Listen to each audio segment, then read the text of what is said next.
As of mid-April 2026, Sudan is now sliding deep into the fourth year of a brutal, unrelenting civil war that erupted exactly 3 years ago on April 15, 2023. This isn't some far-off tribal dispute or a simple clash of cultures. It's a raw, high-stakes power struggle between two military heavyweights who were once close allies, and it's transformed an entire nation into the single largest humanitarian disaster on Earth right now.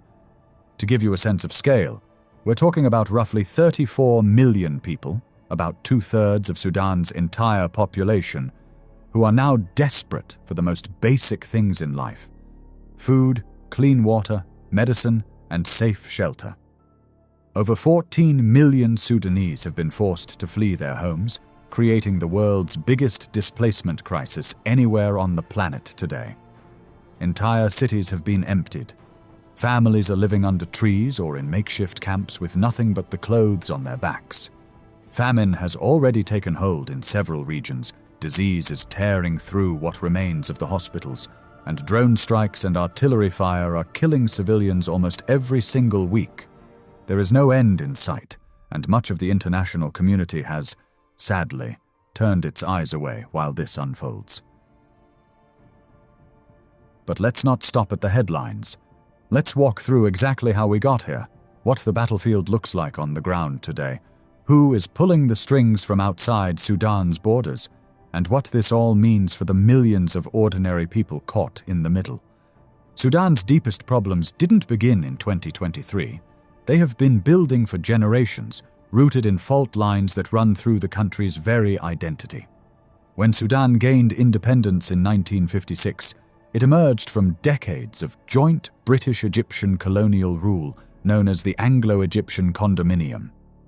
From day one, the new country was deeply divided. The north, largely Arab, Muslim, wealthier, and more connected to the Arab world and the Mediterranean, held most of the power, the money, and the government jobs. The south and west, home to non-Arab ethnic groups who were often Christian or followed traditional African spiritual beliefs, were poorer, more rural, and felt systematically neglected and marginalized. These weren't just cultural differences. They were backed by real inequalities in land, resources, education, and political voice. That tension didn't stay quiet. It exploded into 2 long, devastating civil wars. The second one, which raged from 1983 to 2005, killed around 2 million people and displaced millions more. It finally ended with the Comprehensive Peace Agreement, which eventually allowed South Sudan to vote for and achieve independence as its own country in 2011. But even after the South broke away, the underlying fractures inside what remained of Sudan never truly healed. They only shifted and deepened. Then came the long shadow of Omar al-Bashir. In 1989, this Islamist military officer seized power in a coup and ruled Sudan with absolute control for the next 30 years. His government blended harsh military rule with strict Islamist policies that further alienated non-Arab communities. The most infamous chapter of his rule played out in the western region of Darfur. In 2003, when non-Arab rebel groups there rose up against years of neglect, underdevelopment, and oppression, Bashir's regime responded with a scorched earth strategy. They armed and unleashed Arab militias known as the Janjaweed, irregular fighters on horseback and camelback who were given free rein to crush the rebellion. The result was horrific. Entire villages burned to the ground, hundreds of thousands of people killed, mass rapes used as a weapon of war, and systematic ethnic cleansing. Many international observers and human rights organizations described it as genocide. The International Criminal Court eventually issued arrest warrants for Bashir himself on charges of war crimes, crimes against humanity, and genocide. Importantly, those same Janjaweed fighters didn't disappear when the fighting in Darfur eased.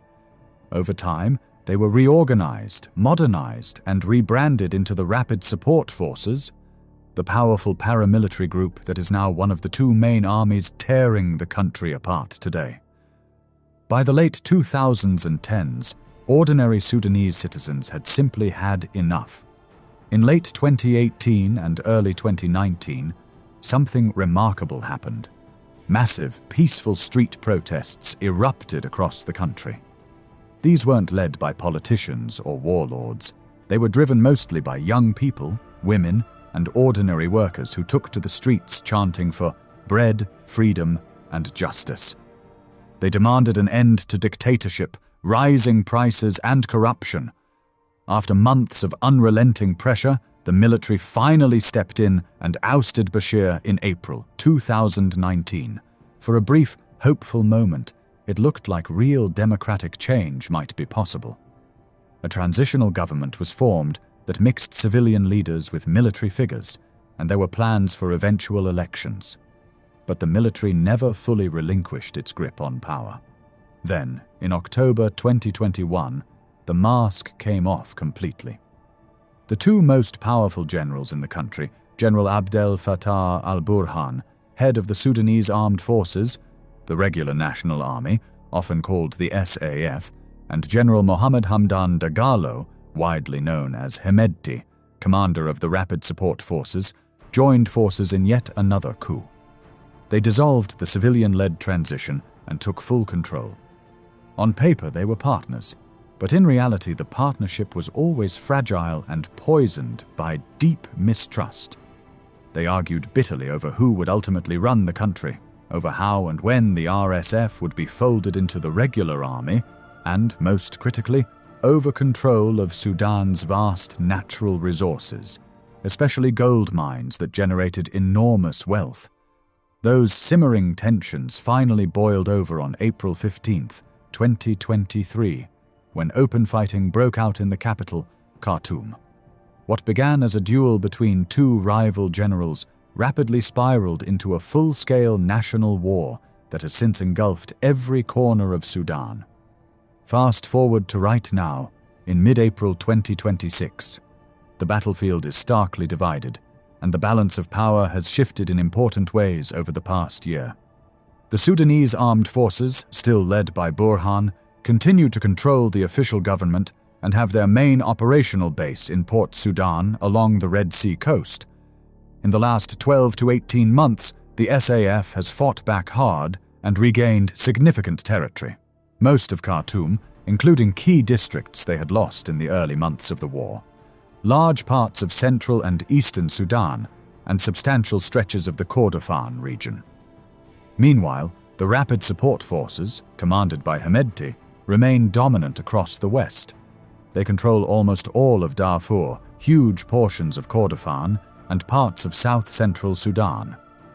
In effect, the country has been carved roughly in half along an east-west line, and many analysts now openly worry that this division could become permanent, a de facto partition that would redraw Sudan's map and create two rival states. A pivotal moment that everyone is still talking about happened in October 2025.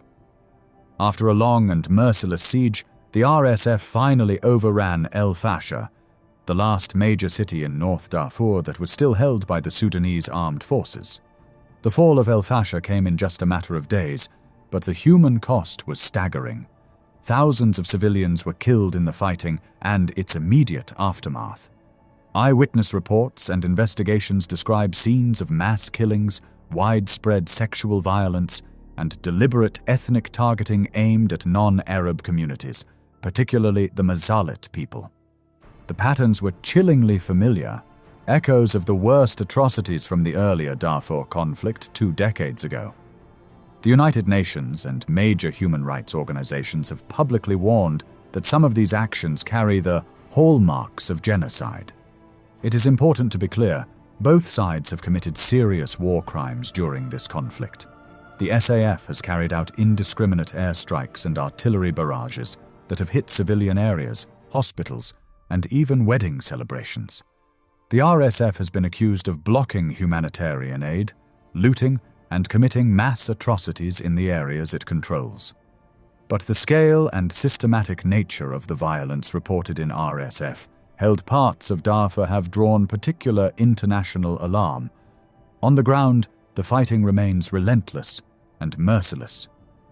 drone strikes, cheap, deadly, and increasingly common on both sides, have alone killed nearly 700 civilians in just the first 3 months of 2026. Hospitals are repeatedly hit, markets are bombed, schools are destroyed, and aid convoys trying to reach hungry people are regularly blocked or looted. In the territories it controls, the RSF has even begun setting up a parallel administration complete with its own government charter and local governance structures.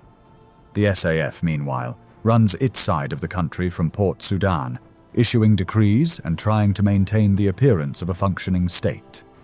Despite multiple rounds of mediation attempts, neither side shows any genuine willingness to sit down for serious, lasting talks. Ceasefire agreements are announced with fanfare and then collapse within weeks. The human toll of all this is almost impossible to overstate. Official counts put the death toll at least at 59,000, but everyone who studies the conflict agrees the real number is almost certainly far higher. Many deaths from fighting, starvation, and disease simply go unrecorded in the chaos. Malnutrition and preventable diseases are exploding. Cholera, measles, and other outbreaks are ripping through refugee camps and ruined cities because the healthcare system has essentially collapsed. More than 21 million people now have zero access to basic medical care. Famine has been officially declared in several pockets of the country, and it is threatening to spread further. Children are dying of hunger in camps while warehouses full of food aid sit untouched because the warring generals refuse to let it through. Families are shattered. Schools are closed.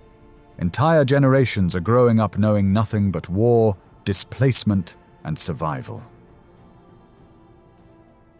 This war is no longer purely a Sudanese affair.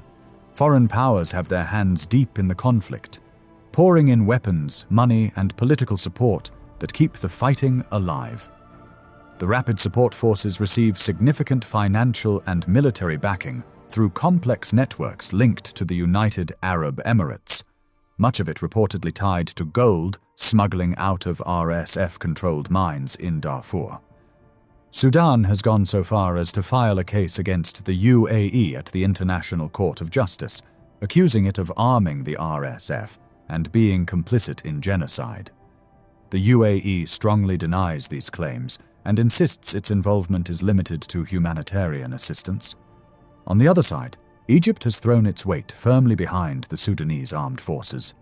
Sharing a long border with Sudan and relying on the Nile River for its own water security, Egypt fears chaos on its southern frontier and a flood of refugees. Saudi Arabia has also tilted towards the SAF in recent months. Other players have entered the mix too. Turkey, Iran, and Russia have all provided varying degrees of support to the army side. Even the United States, together with Egypt, Saudi Arabia, and the UAE, sometimes called the Quad, tried to broker a ceasefire roadmap last year, but that effort has largely stalled. Every outside actor has its own strategic interests: control of Red Sea ports, access to gold and other minerals, influence over shipping lanes, and broader geopolitical positioning in Africa. The result is that Sudanese civilians are paying the ultimate price, while foreign agendas prolong the suffering. Right now, there is no clear military victor in sight, and no peace process that both sides genuinely trust.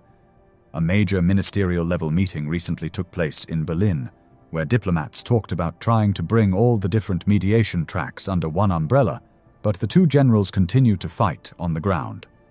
Some experts fear Sudan could end up permanently split into an eastern, SAF-controlled state along the Red Sea and a western RSF-dominated entity in Darfur and beyond.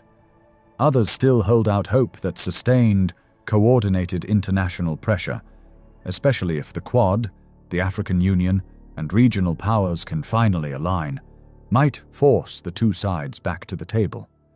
In the meantime, the suffering continues on a scale that is almost beyond comprehension.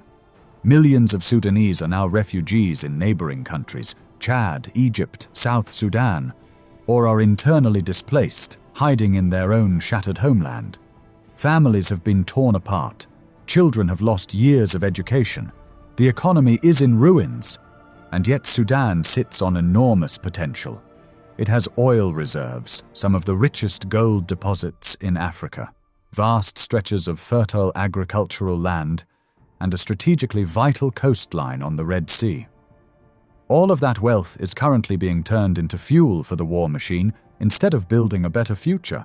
Look, this isn't ancient history, and it isn't some abstract geopolitical chess game happening far away. It is millions of ordinary Sudanese people, teachers, farmers, doctors, mothers, and children, who are caught in the crossfire between two armies that used to fight on the same side.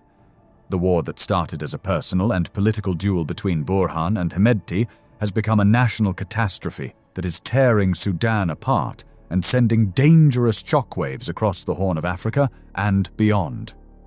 If the world continues to treat this as an abandoned crisis, the body count will keep rising, the refugee flows will grow, and the chance for any meaningful recovery will slip further away.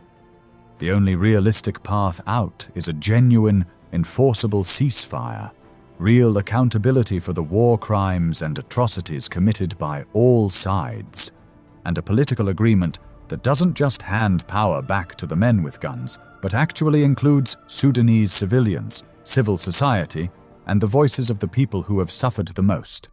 Until that happens, Sudan will keep bleeding.